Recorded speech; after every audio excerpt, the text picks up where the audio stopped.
Hi, I'm Dr. Mark Luna. It's my pleasure to introduce graduating senior Dylan Ward. If you don't know much about Dylan, you will after this presentation, that he loves baseball. And he's taken baseball to a new level. Actually, when he first showed me his study, I consider his study a groundbreaking study. Meaning that maybe if some other baseball aficionados have talked about it before. What he is going to talk about, if you really look at it in depth, it will add to the value of baseball. So the title of his presentation, his thesis, is A Shift Within the Game. And it's about the banning of a strategic defensive shift out in the baseball field during a game.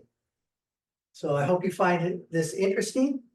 Even if you're not a baseball fan, I'm sure he'll make it interesting and curious. So here to present his groundbreaking research is Mr. Dylan Ward.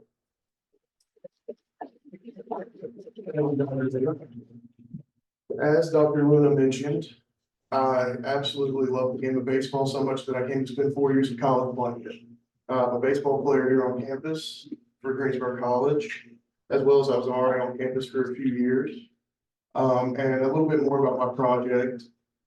When we were researching topics and things that we felt very passionate about to do our projects on, the one thing I kept drawing back to was baseball. And it just so happened that the same year we had to decide on a topic, there was a major shift in the game, no pun intended, where the ban of strategic defensive alignment, the shift, was being introduced to Major League Baseball at the beginning of the 2023 season. And I thought that it would be well versed for me to study and research it and understand the underlying impacts of such a change.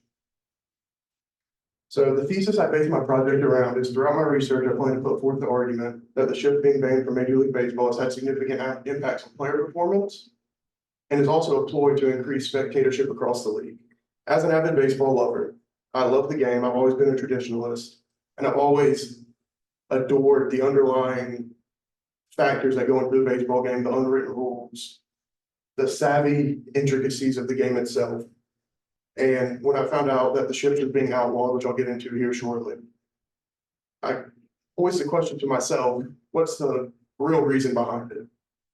Is it to help the game, or is it to help the pockets of the owners, the front office, the GMs, and the commissioner of baseball? So what is the shift? The shift is a strategic defensive alignment employed by teams across Major League Baseball, rose to popularity early 2000s, early 2010s, late 2000s, but was originally introduced in 1946 to combat the late great Ted Williams, if anybody's heard the name. He was such a good hitter that teams studied Ted Williams and began to align their defense strictly based on his tendencies and where he tended to put the ball in play. The shift originated as a tactic to combat power-hitting left-handed hitters like Williams himself, and gained popularity in the early 2010s doing just that. And the shift is very subjective for certain hitters and certain pitcher matchups. It changes from batter to batter, game to game, and can be altered throughout the course of a season by each team. So here you'll see an example of a normal infield alignment. For people who are not baseball lovers like myself, the first picture you might learn just as much of from the right. But as you can see, you have your third base, shortstop, second base, and first baseman here.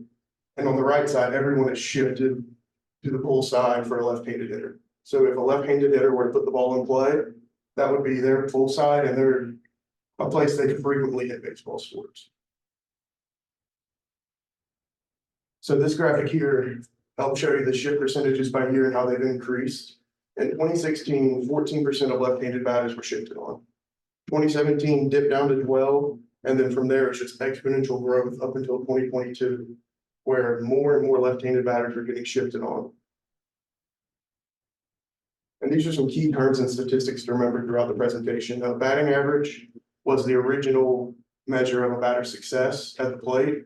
So for example, at 15 at bats, if the hitter had 5 hits, they would have a .333 batting average or a .33 batting average, which will get you to the Hall of Fame for future reference. Batting average on balls in play is kind of a newer age statistic. It measures the batting average of balls that the hitter put into play, ruling out strikeouts, walks, hit by pitches, things of that nature. Expected batting average is a much newer analytic, and as analytics have become a lot more prominent in Major League Baseball, this was one that kind of took the world by storm per se. And it measures the expected batting average of a hitter, taking in exit velocity, how hard, how far, and where the ball was hit, based on a normal defensive alignment, as you saw in the previous slide.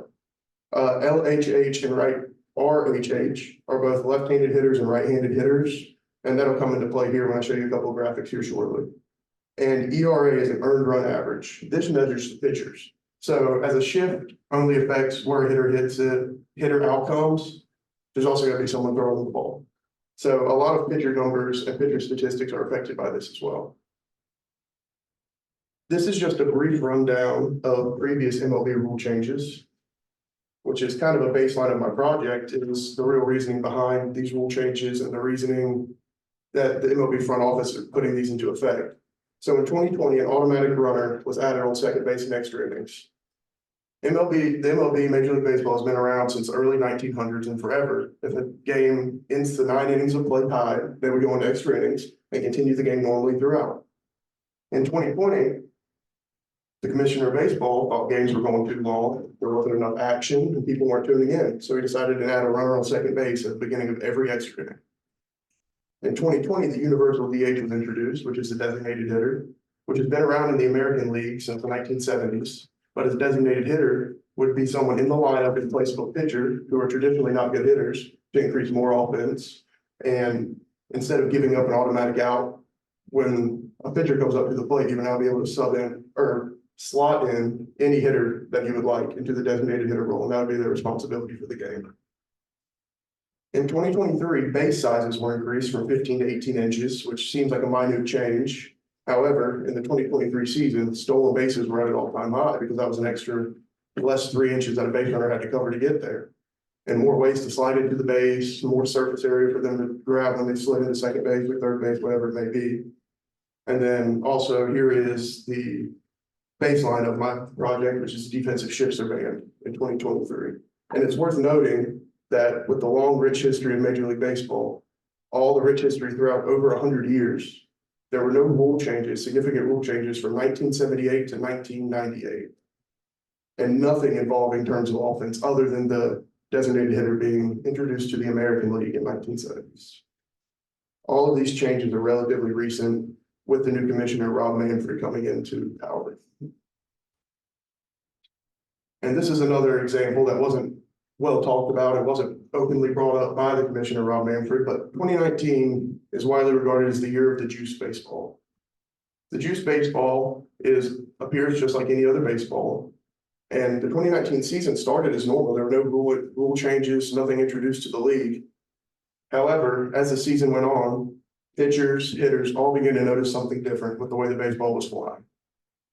And as you can see here, Justin Verlander, I'm not sure who else is familiar with the name, but he was a 9-time All-Star, 3-time Cy Young Award winner, which is awarded to the best pitcher in each respective league every year, and an MVP winner, which is far and few between for a pitcher to win, was quoted saying that the baseballs were a joke in 2019, and he 100% believed that the baseballs were juice. And in 2019, MLB records were broken and offense was at an all-time high. A record number of 6,776 home runs were hit.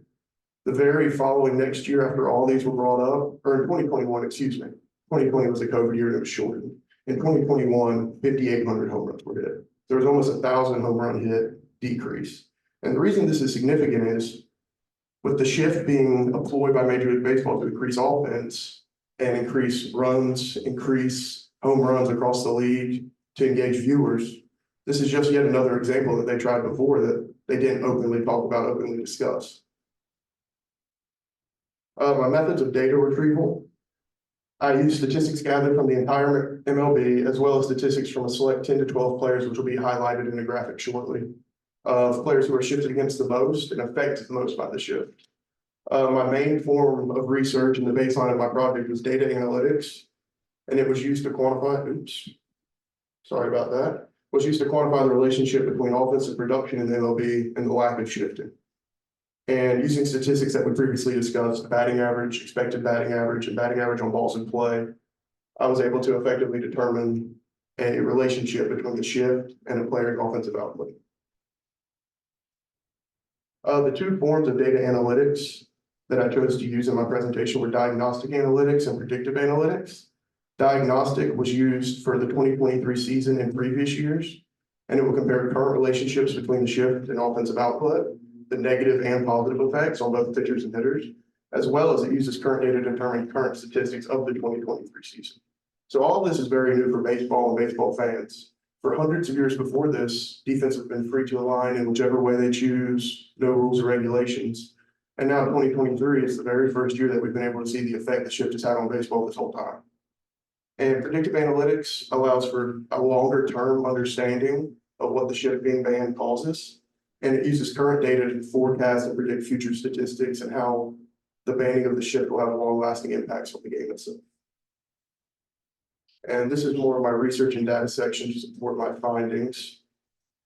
So as you can see here, there are 10 names. These 10 names might not mean anything to any of you guys, but baseball fans around the country can kind of recognize these names and understand the type of player that these players are.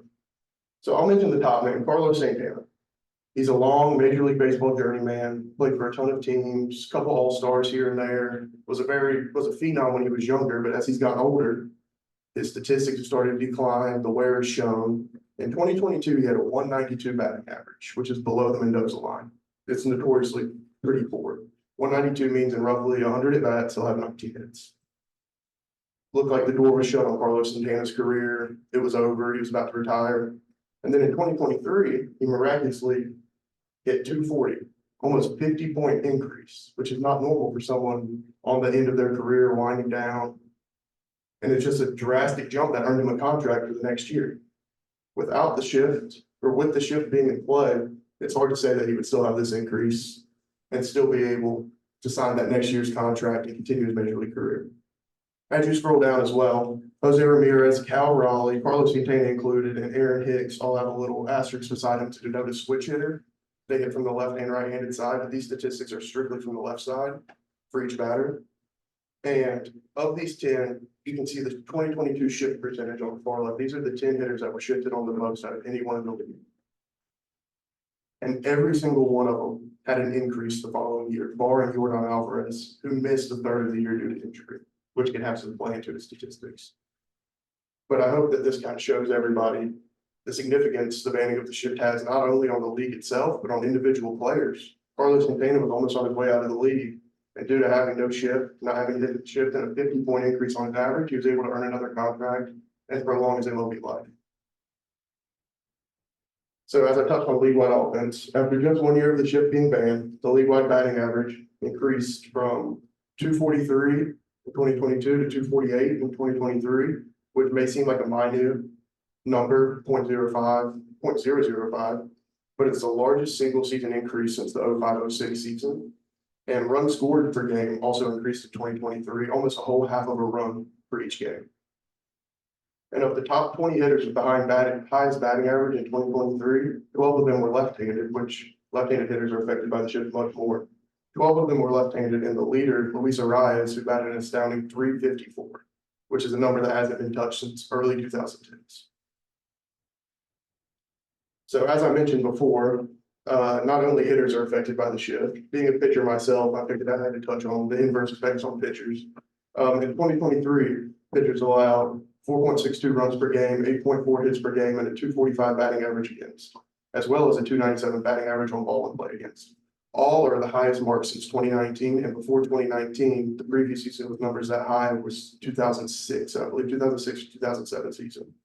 And as I mentioned before, the juice ball era was in 2019, which skews the data in my opinion. In 2023, Blake Snell led the league with a 2.25 ERA, which is an extremely good ERA for a pitcher over the course of a single season, not an easy accomplishment. And led by Snell, there were 5 pitchers across the league who had a sub-3 ERA, which means that they allowed 3 runs or less for every 9 innings they pitched. which is a very good number. However, only 5 pitchers having below a 3 ERA. That was the first time since 2007 that that's occurred. And in 2023, MLB ERA was 4.26, the highest mark since 2019, and a major jump from the 3.9 ERA of the 2022 season. And this is where we can dive in a little bit into the reasoning behind the shift being banned. But the offensive increases in 2023, attendance per game increased to the highest mark since 2018, with also some data being skewed in there in the 2020, 2021 seasons due to the effects of COVID. And MLB ticket revenue set a new record at 3.8 billion, which is a new record for the hundreds of years that the MLB has been around, and also a 15% increase from 2022. As well as tickets selling more, MLB TV viewership is up 7% as of July 15th, 2023, as Nielsen hasn't released all the data throughout the whole season yet. And MLB set record for number of total revenue at 11.6 billion, with a major part due to the increase in media interaction and TV deals. I'm not sure if y'all have seen the commercials, but Apple TV, YouTube TV, Peacock, all have exclusive MLB deals now, where the games are only advertised on their service streaming website. And this is part of that giant increase in revenue with these giant deals. A few literary resources I used to help find my data. Christopher Hawk Jr. also was another senior honors thesis talk about quantifying the effect of the shift pre-ban. So his project was written in 2021, determining the effect of the shift, which is becoming more and more popular as it went on, and quantifying the effect it really does have individually and on the league as a whole. Baseball Reference, for people who aren't baseball junkies like myself, Baseball Reference is a gold mine. You can find anything and everything on it. That's what I used to find a lot of my statistics, all the way tracing back to the late 1800s on Major League Baseball. Hayden Lee wrote a project on the effects of banning the shift on MLB batters batting average on balls in play. It's a little more niche than my project, and I kind of dive into batting average on balls in play earlier, but the batting average across the league has gone up as a whole, and batting average on balls in play has exponentially gone up. On every ball that's getting put in play, there's an extra hit for every 10 hits across the league as of the 2023 season. And Colby Hopkins wrote an article on Is Baseball a Dying Sport? He highlights the decrease in viewership in Major League Baseball between the early 1990s and states that each year since 2011, MLB attendance has dropped up until the 2022 end of season and the 2023 beginning of season. And it just so happens that this aligns perfectly with when the shift is being banned. In conclusion, the banning of the shift by Major League Baseball is simply another attempt to change the game for the betterment of the wallet than it is to change the game for the betterment of the game itself. I myself love the game, love the way it's been played, and view myself as a traditionalist. And it's a love and hate relationship, as I know that some of these rule changes, some of these things might be for the betterment of the game as a whole. But as someone who's going to watch the games regardless of how much offense there was, how quick the game was, it kind of hurts me a little bit inside. And that's what made me so passionate about doing this project.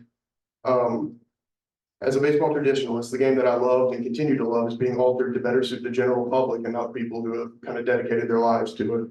Playing it all through my youth, playing it 4 years here at Greensboro College, kind of being generated towards more of a general public and less of the people who really care and love the game. And although it's sad to see, I'm holding out hope that these changes will be beneficial in the long run for the longevity of the game.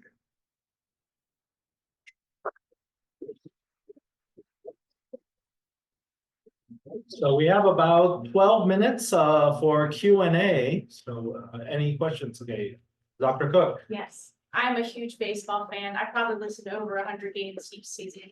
So wasn't another concurrent change also in 2023 the pitch clock? Yes. Was that? Yes. So how would you tease apart the effects of the pitch clock change on offense? So some pitchers actually, from the research I've done and the quotes I've heard, interviews and stuff like that, some pitchers actually really enjoy it because they like to work quick, they like to pitch fast and move twitchy on the mound. It's definitely had an impact. I think it's a lot harder to determine the overall and quantify the impact because there was no time requirements for any pitcher previously. So some pitchers worked within the means of the pitch clock, within the 20 seconds that they had. So it's a lot harder to quantify because some pitchers would work 10 to 15 seconds and their numbers wouldn't be nearly as skewed as someone who was 30 to 35 seconds between pitches. But yes, it definitely has had a major impact on the game, just a little harder to kind of dive in and quantify. Cause I would think one thing you could do is, that made sense that you looked at the top 10 or 12 hitter that where they use the shift. And if you could also look at players where they don't use the shift, maybe that's harder to do, like who, but and if their offense increased too, you know, that might tell you a little bit more, was it indeed the shift or was it the pitch clock or other rule changes that were made? Cause weren't there several rule changes? made? Yeah, there was quite a few of us. The pitch clock was added, bases got larger. Obviously the shift was banned as well, and all of these were ploys by the MLB to shorten game length. Not a lot of people that don't enjoy the game and love the game, not a lot of them will sit down and sit through a Major League Baseball game, and I don't blame you. It's a very niche thing. You really have to enjoy it. A lot of people find it boring. And all of those are ways to shorten the game. And as you said, the pitch clock definitely had impacts on offensive output. And you said to study the players that weren't getting shifted on. So there's the shifts are drastic shifts. I want to go see if I can find that slide of the image for everybody to look at real quick again. So there are shifts and shades. So as you can see right here, this is a pretty exaggerated shift. The third baseman has moved almost a whole 90 feet towards the second base bag. I don't have the data in front of me. It was 87 or 88% of hitters in the MLB in the 2022 season weren't exactly shifted on, but they were shaped. So they were affected by defensive alignment. So for example, third base traditionally plays near the bag, down the line, a little shallow. Third baseman might shift 10 feet to his left towards the 5-6 hole there. But almost all hitters were affected by some sort of shade or shift. So I targeted the guys that were shifted the most on an exaggerated shift to kind of put in perspective the effect of.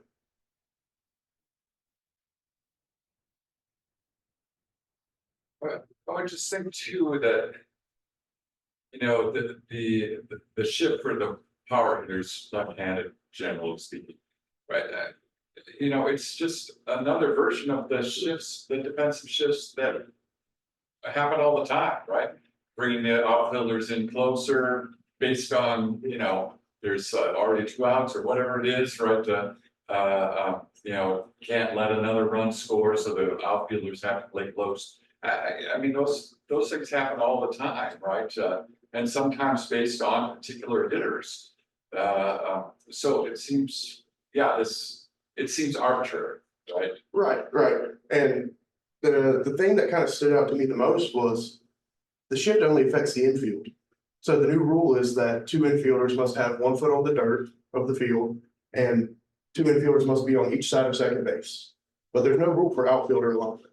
There's no new rule for it, which makes it seem counterintuitive a little bit if infielders have to be aligned to a certain position, but outfielders can kind of go and do as they please. You could put them all over. Right. You could line up 3 outfielders right on the edge of the infield if you chose. Yeah. So.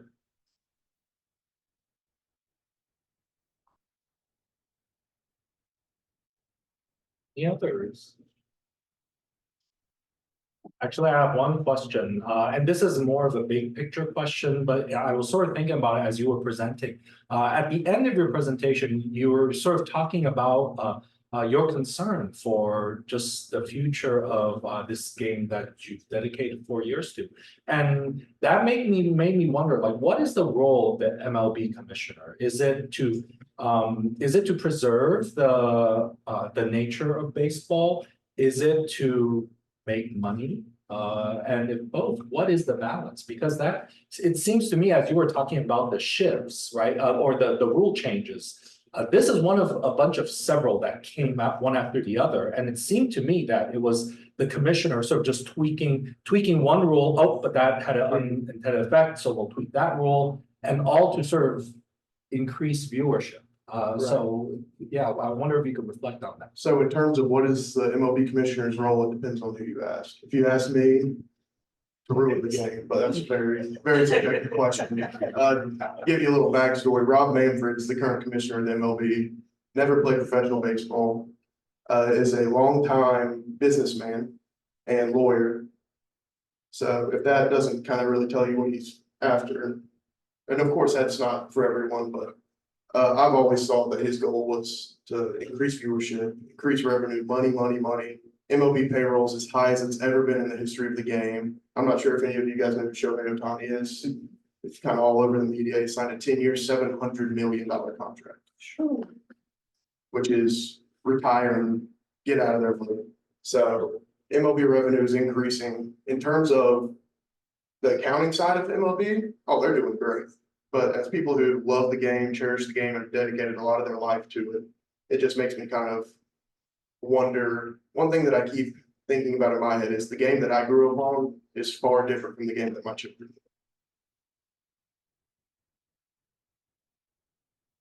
Is this something that you're gonna continue to track now that you, like, I'm assuming that because you had some sort of data processing software to put your information in, now that you have your, the like codes and like equations, is this something that you would continue to put information in and see the results? So I actually didn't use any software to determine these numbers, but a lot of them, like Baseball Reference, one of the sources that I mentioned, you can find a lot of these. There's a lot of things as analytics become more prominent in baseball. There are a ton of resources to find current data. And in terms of tracking it as I go, my plan as of right now is once I graduate to be a coach. I'd love to coach, be around the game and stay around the game. And yeah, that'll be part of it as I go. I mean, I'm a baseball junkie. I love everything to do with it. You didn't hear this, Dr. Luna, but sometimes when I'm in Dr. Luna's classes, I'll be researching baseball scores. But I just love the game, and yeah, I'll definitely stay with it and keep a track on it. Okay, I'm watching you, right?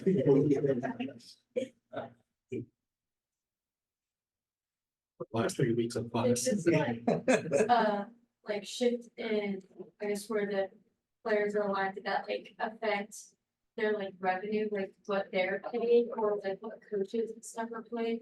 Or did it affect more of like how they had to set up? Yeah. So essentially nothing with the shift being banned or the shift affected directly revenue or contracts or anything of that nature. But as I mentioned on this the slide with a lot of my data on it, Carlos Santana is on the outskirts of his career. Career was declining. The shift gets banned and all of a sudden has a giant uptick in numbers and an offensive output, which if you asked him before the 2022 season, he probably thought 2023 was going to be his last. He was planning to retire, but he earned a new contract because of his new offensive output. So yes, in that way. And also for someone who doesn't love the game and enjoy the game itself, you don't want to sit through 9 innings of no runs. A lot of people want to see runs scored, they want to see action, they want to see home runs, they want to see all of these things that are promoted and added onto by the shift being banned. You see more base runners, more runs, more action for everybody, and that's also tied in with the uptick in revenue and viewership.